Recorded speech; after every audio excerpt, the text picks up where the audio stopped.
入嚟啊！你好，黃醫師。喂，先生貴姓啊？今日有啲咩唔舒服啊？唉，唔好提啦。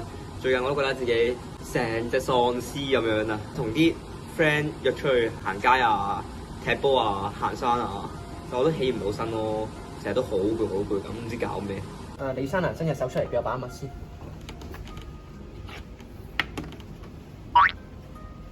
你放鬆啲啊，李生。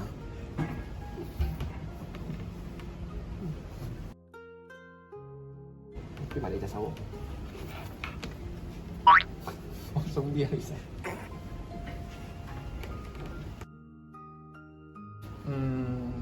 先生嚟睇下條脷啊。可唔可以唔好反白，同埋可唔可以唔好係咁 show 你條脷，伸直條脷俾我睇一睇啊？喂，醒啦，李生，想問下咧，除咗攰之外咧，仲有冇其他嘅問題啊？唉，有啊，我而家咧夜晚瞓覺勁辛苦咯，好難先瞓得着啊，同埋即係每日翻朝9晚6咁樣咧，翻學嗰啲時間，即係攰到成隻狗咁咯。跟我床就係咁喺度諗嘢，但係又瞓得唔冧喎。之後變相好似冇瞓過覺，之後轉個頭就天光咁樣，有陣時發惡夢咁樣，即係起咗身仲比自己未瞓覺之前更加攰咯，真係好奇怪。喂，李生，你小便點啊？誠實啲點樣啊？你屙尿好似有少少不太暢順咯，就好似係咯，就好似咁樣咯。冷靜啲先，冷靜啲先，唔使嘅，唔使。咁先生你大便點啊？暢唔暢順啊？唉，俾你睇下啦，冇計啊！呢先生唔需要睇嘅，唔需要。我想問你次數點樣？你次數？哦，其實都好似冇屙得出咯，一日都唔知有冇一次啊，可能7日1次啦。喂，李生，你個胃口呢排點樣啊？會唔會真係成日都食完之後就好快好易飽啊，或者消化唔好咁樣啊？近排胃口好似真係好差咯，即係以前可以食好多嘢啊，食好多肉咁樣，但係而家食2啖就飽咯。同埋有陣時會食完嘢，即係好似好多胃氣喺個胃度頂住咁樣。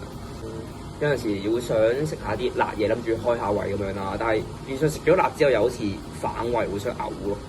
另外你有冇覺得成日都好口乾，或者成日都真係飲好多水都覺得喉嚨好乾啊咁樣？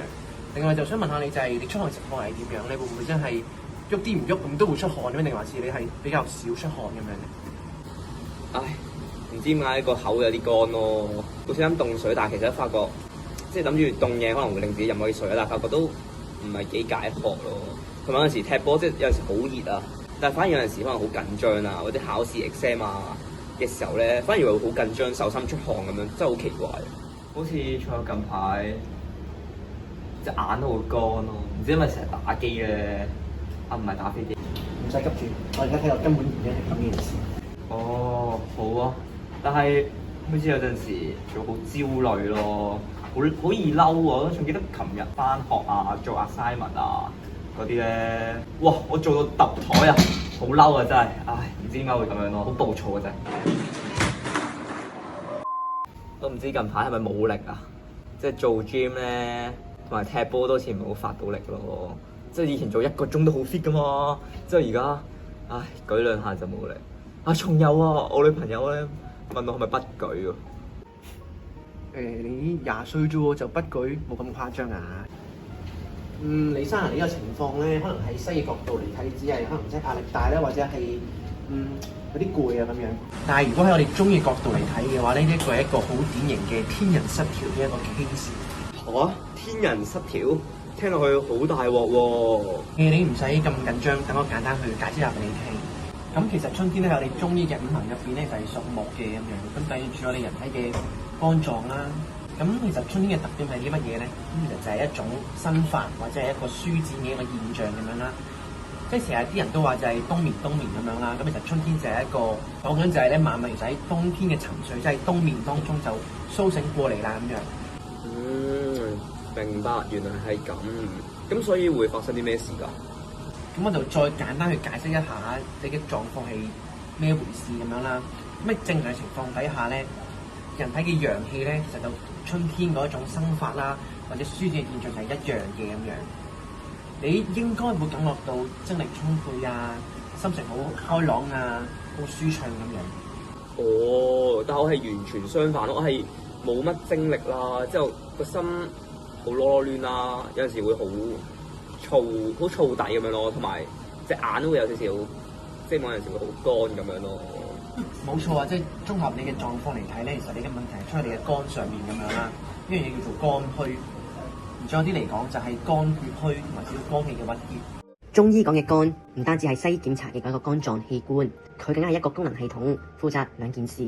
第一咧就係個肝藏血，肝就好似身體血庫咁樣啦。春嘅萬物生長係需要養分嘅，當一個人活動增加、新陳代謝加快嘅時候，都需要更加多血液去支持。如果人嘅血庫存量唔夠嘅時候咧，就唔能夠應付到春天嘅需求啦。咁當血唔夠咧，人就會攰。另外啦，血就唔能夠上到眼睛啦，眼睛就會乾啦。同時血虛仲會影響脾胃喎，所以先至會胃口差啊、胃脹啊同埋消化不良。第二咧就係個肝係主疏泄嘅，咁負責調暢全身嘅氣機同埋情緒。春天理應就係木氣係需要舒展㗎。如果人肝氣抒發唔到出嚟嘅時候咧，就好似一棵被壓住嘅小樹，生唔出嚟就會屈住啦。咁屈住就會個人好燥啊，好易嬲啊，夜晚個腦轉唔停啊，有時仲會因為情緒緊張突然手心啊、額頭出汗。咁綜合望聞問切嘅結果咧，望診就見到面黃啦、黑眼圈啦、個人好攰啦。咁到問診嘅時候咧，就聽到個病人嘅聲音咧就比較沙啞啦，有氣無力喎。咁問診咧就更加清楚啦，包括佢成日都好攰啊、瞓唔到啊、胃口差啊、口乾啊、出汗異常啊、隻眼好乾啊、心情起伏好大啊等等啦。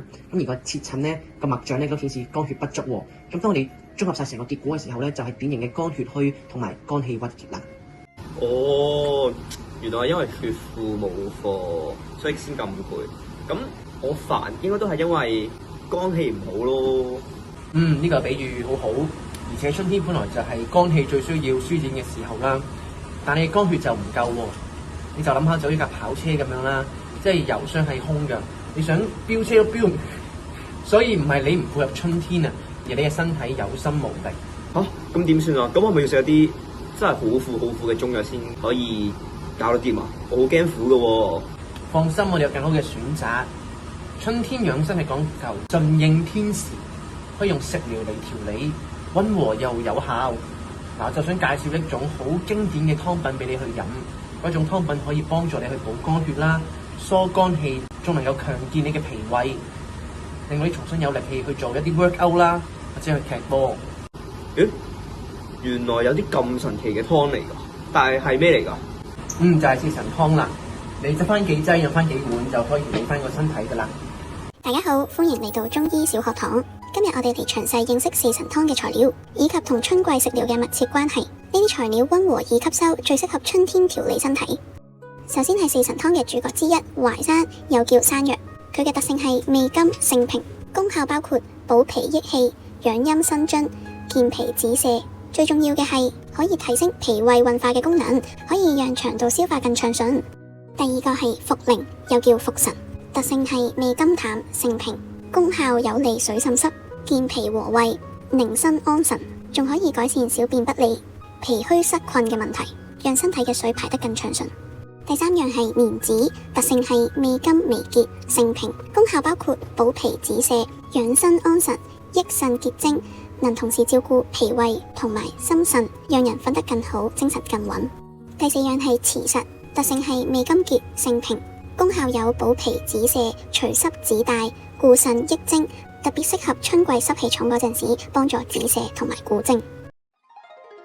四神湯有以下呢啲材料：首先淮山4片、茯神3片、蓮子30克、芪實30克、瘦肉600克，同埋蘿蔔450克。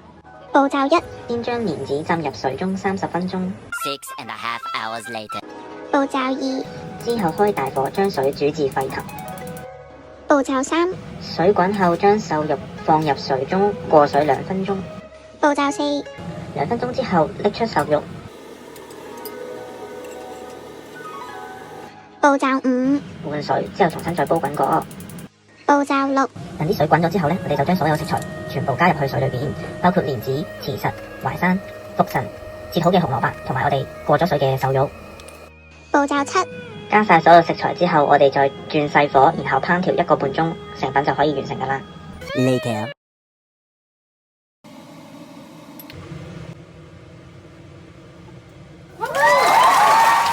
而家我哋嚟睇下四神湯同埋春季食療嘅關係。四神湯係最適合春天嘅平補湯品，順應天時，讓你輕鬆恢復活力。